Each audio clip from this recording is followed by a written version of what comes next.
Episode के starting में हमें पार्क का सीन दिखाया जाता है जहां पर शिनचैन और उसके सभी दोस्त खेल रहे होते हैं, लेकिन तभी तेजी से हवा चलती है और एक पेपर उड़ के आता है उनकी तरफ और साथ में एक आवाज भी आता है जो कि ये कहता है कि ये एक रहस्यमय गेम है। इस गेम से तय होता है कि किसके साथ कब क्या होने वाला है। फिर काज़ामा शिनचैन को कहता है कि शिनचैन मुझे कुछ मिला। शिनचैन कहता है कि मुझे भी कुछ मिला है।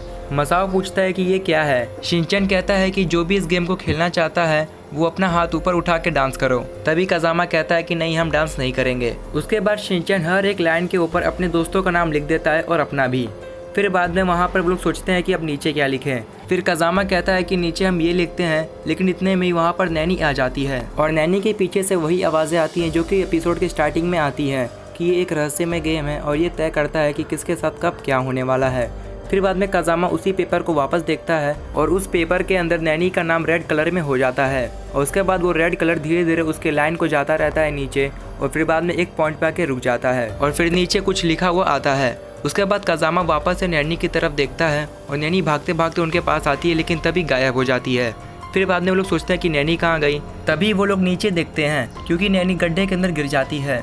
उसके बाद जब नैनी ऊपर आती है उन लोग को बहुत ज़्यादा डांटती है और पीछे से वापस से वही आवाज़ें आती हैं। उसके बाद काज़ामा फिर से पीछे मुड़ के उस पेपर को देखता है और बोचन को बुलाता है उस पेपर को देखने के लिए, क्योंकि अब बोचन का नाम रेड कलर में हो गया था। ये चीज़ देखने के बाद बोचन बहुत ज़्यादा घबरा जाता है। फिर वो रेड लाइन धीरे धीरे नीचे जाती रहती है और उसके बाद एक पॉइंट पे आके रुक जाती है और नीचे लिखा हुआ आता है कि वो अब गिर जाएगा।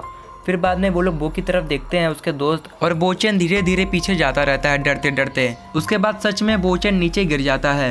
उसके बाद उसके दोस्त लोग कहते हैं कि वो तो सच में गिर गया। अगले सीन में नैनी कहती है कि ये तुम्हें कहाँ मिला। शिनचैन कहता है कि मुझे ये प्लेग्राउंड में मिला। तभी बोचन अपना डरावना मुंह बनाकर अपने दोस्तों को बताता है कि ये एक रहस्यमय गेम है। इस पे जिसका भी नाम लिखा रहेगा ये पेज तय करेगा कि उसके साथ क्या होने वाला है। मसाओ डरा हुआ कहता है कि क्या सच में। फिर बाद में काज़ामा कहता है कि हाँ शायद, क्योंकि जब नैनी गिरी थी उसके पहले इस पेज पे लिखा हुआ आ गया था कि नैनी गड्ढे में गिरने वाली है। उसके बाद नैनी सच में गिर जाती है और सेम यही चीज़ बोचन के साथ भी होती है। तभी वापस से वही आवाज़ें आती हैं जो कि एपिसोड के स्टार्टिंग में आ रही थी बार बार कि ये एक रहस्यमय गेम है।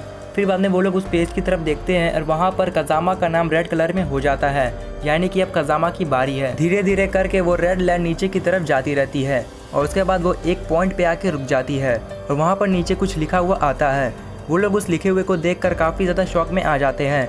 नैनी कहती है कि ये इतना भी बुरा नहीं है। उसके बाद काज़ामा अपने मुंह पे हाथ रख लेता है और अपने दोस्तों से दूर चले जाता है और कहता है कि मेरे पास मत आना। काज़ामा अपने मन में सोचता है कि अब तक उस पेपर में जो भी लिखा हुआ आया है वो सब सच हुआ है, यानी कि मेरे बारे में जो लिखा है वो भी सच होगा। पता नहीं मेरा क्या होगा। काज़ामा अपने दोस्तों से धीरे धीरे करके दूर जाते रहता है। तभी वो एक बूढ़े अंकल से टकरा जाता है और पीछे मुड़ के उनका चेहरा देखता है और बहुत ज़्यादा डर जाता है। फिर वो बूढ़े अंकल वहाँ से चले जाते हैं। उसके बाद नैनी कहती है कि जो उसमें लिखा था वैसा ही हुआ। मसाओ कहता है कि हम तो वैसे भी गिरते फिरते रहते हैं, इसमें घबराने वाली बात नहीं है। तभी बाद में वापस से वही आवाज़ आती है और उसके बाद मसाओ का नाम रेड कलर में हो जाता है। नैनी कहती है कि मसाओ अब तुम्हारी बारी है। मसाओ काफ़ी डरा हुआ रहता है और शिनचैन कहता है कि मुझे जानना है कि अब इसके साथ क्या होगा। वो रेड लाइन नीचे जाती रहती है और एक पॉइंट पे आके रुक जाती है और वहाँ पर लिखा हुआ रहता है अदृश्य। शिनचैन कहता है कि मसाओ तुम गायब होने वाले हो। मसाओ कहता है कि मैं कैसे गायब हो सकता हूँ। फिर बाद में बोचन कहता है कि तुम गायब हो रहे हो। मसाओ कहता है कि मुझे डराओ मत। बोचन कहता है कि अपने पैरों को देखो। मसाओ अपने पैरों को देखता है और बहुत ज़्यादा शौक में आ जाता है क्योंकि उसके दोनों पैर गायब हो चुके थे। फिर मसाओ अपने हाथों को देखता है और उसके हाथ भी धीरे धीरे गायब होने लगते हैं और उसका पूरा शरीर ट्रांसपेरेंट हो चुका था। मसाओ बहुत ज़्यादा डरने लग जाता है। काज़ामा कहता है कि हमें इसे कैसे भी करके रोकना पड़ेगा। फिर काज़ामा और बोचन उस पेपर को फाड़ने की कोशिश करते हैं, लेकिन वो पेपर नहीं फटता।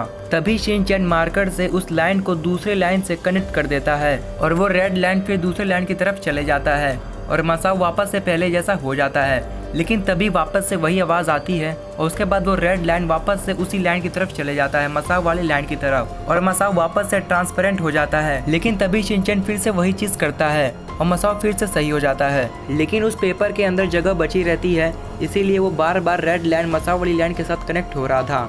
लेकिन शिनचैन भी अपना दिमाग लगाते रहता है और उस लाइन को दूसरी लाइन के साथ कनेक्ट करता रहता है और ऐसे करते करते मसाओ ट्रांसपेरेंट होता रहता है और उसके बाद नॉर्मल भी होता रहता है। ये चीज़ चलती रहती है और लास्ट में शिनचैन उस लाइन को दूसरी लाइन के साथ कनेक्ट कर ही देता है और मसाओ वहाँ पर नॉर्मल हो जाता है और काफ़ी ज़्यादा खुश भी। उसके बाद शिनचैन काफ़ी ज़्यादा थक जाता है, इसीलिए वो पानी पीने चले जाता है। लेकिन शिनचैन ने उस लाइन को जिस लाइन के साथ कनेक्ट किया था वहाँ पर लिख कर आता है बहुत बड़ा झटका। नैनी कहती है कि ये बहुत बड़ा झटका क्या होगा। मसाओ कहता है कि मैं गायब नहीं होने वाला हूँ, ये सुनकर मुझे बहुत बड़ा झटका लगेगा। नैनी कहती है कि अब क्या हुआ मसाओ, अभी थोड़ी देर पहले तो तुम बहुत ज़्यादा डरे हुए थे, अब इतने खुश क्यों हो। मसाओ कहता है कि हो सकता है कि हम बहुत जल्द करोड़पति बनने वाले हों और इससे हमें बहुत बड़ा झटका लगे।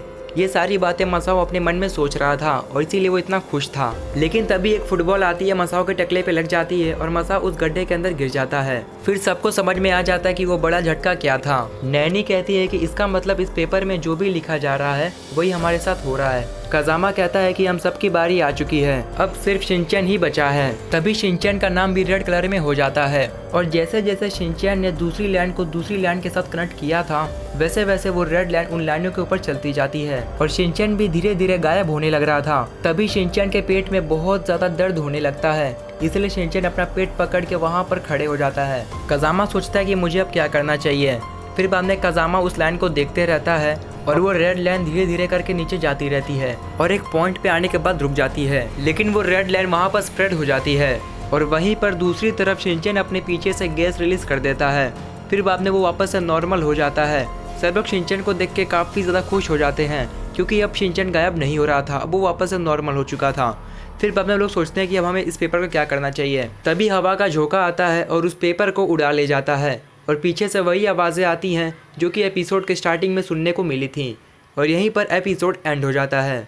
सो आई होप गैस कि आप लोगों को ये एपिसोड पसंद आया होगा क्योंकि गैस इस एपिसोड के अंदर हॉरर प्लस कॉमेडी दोनों था। अगर आपको ये एपिसोड पसंद आया है तो वीडियो को लाइक और चैनल को सब्सक्राइब करना मत भूलिएगा। तो ठीक है गैस, मैं मिलता हूँ आप सभी से किसी और एक्सप्लेनेशन वाली वीडियो में, तब तक के लिए गुड बाय।